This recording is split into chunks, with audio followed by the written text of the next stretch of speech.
everyone, welcome back to the podcast. Mark, I hear the Navy's got some cool new tech on their Super Hornets. Something about infrared sensors? Jenny, you know it. This is the IRST21 system, and it's asterisk way times more than just some sensors. We're talking about a major upgrade to how these jets detect threats. The Navy just declared it reached Initial Operational Capability, or IOC, which is a huge milestone. IOC. That means it's officially ready for action, right? But what times asterisk IRST21 exactly? Break it down for us. Okay, so picture this. Instead of relying solely on radar, which sends out signals that can be detected, IRST21 is a asterisk passive time system. It detects the heat signatures of other aircraft, missiles, even ground targets at long range, all without emitting a single signal. So it's like a super-powered heat-seeking camera? That's sneaky. Does that mean the Super Hornet can see without being seen? Precisely. It's a huge advantage in what they call electronic attack environments. Basically, places where the enemy is jamming radar or using other electronic warfare tactics. Radar can get messy in those situations. But IRST21 just keeps on working. That makes sense. So it's not replacing radar, but it's working alongside it? Right. Think of it as a powerful 1-2 punch. Radar gives you one picture of the battlefield, and IRST21 gives you another, completely independent one. And because it's passive, it's much harder for the enemy to counter. Okay, I'm starting to see why this is such a big deal. But how does it actually times work? Is it some kind of fancy camera lens? It's using long-wave infrared technology, which is a specific part of the infrared spectrum. This lets it see heat signatures, even through things like clouds or haze, to a certain extent. And get this, it's actually integrated into the Super Hornet's centerline fuel tank. 6. Wait, in the asterisk fuel tank?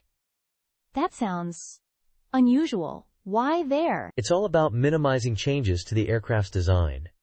They didn't want to bolt a big, bulky sensor pod onto the outside, which could affect aerodynamics and stealth. By putting it in the fuel tank, they kept the Super Hornet sleek and efficient. That's clever engineering. So what kind of difference does this make for the pilots?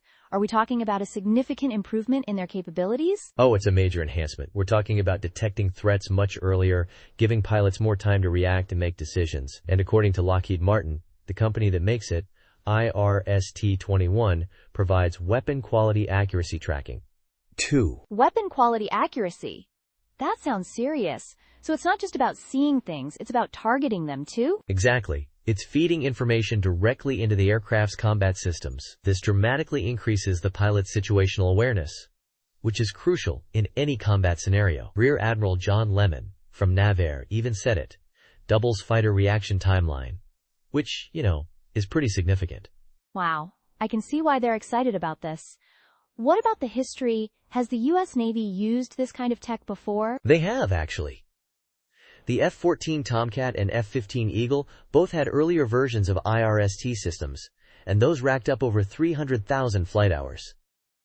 So the Navy has a lot of experience with this kind of technology, but IRST21 is a major leap forward. So it's building on a proven concept, but with significant upgrades. Is this just for the Super Hornet, or are they planning to use it on other aircraft? That's the plan. Lockheed Martin is already working on podded versions of IRST21, which means they can adapt it for other platforms, like the F-15C and even the F-16. 2. That's a big deal, expanding that capability across different fighter jets. It sounds like this is going to change how air combat is conducted, making it more about stealth and passive detection. That's exactly where things are heading. And, Hank Tucker, a VP at Lockheed, said that IRST21 fundamentally reshapes air warfare. That's a bold statement, but I think it's justified. It sounds like it.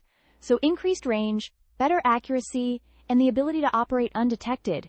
It's a powerful combination. I guess the next big step is seeing it in action, right? The full-rate production decision is coming up soon, I understand. Yep, spring 2025 is when they're expecting that decision. And if all goes well, we'll see a lot more of these systems rolling out to the fleet. This has been incredibly informative, Mark. Thanks for breaking it all down. It's clear that IRST21 is a significant advancement, and it'll be fascinating to see how it shapes the future of naval aviation. My pleasure, Jenny. I always love talking about this kind of tech.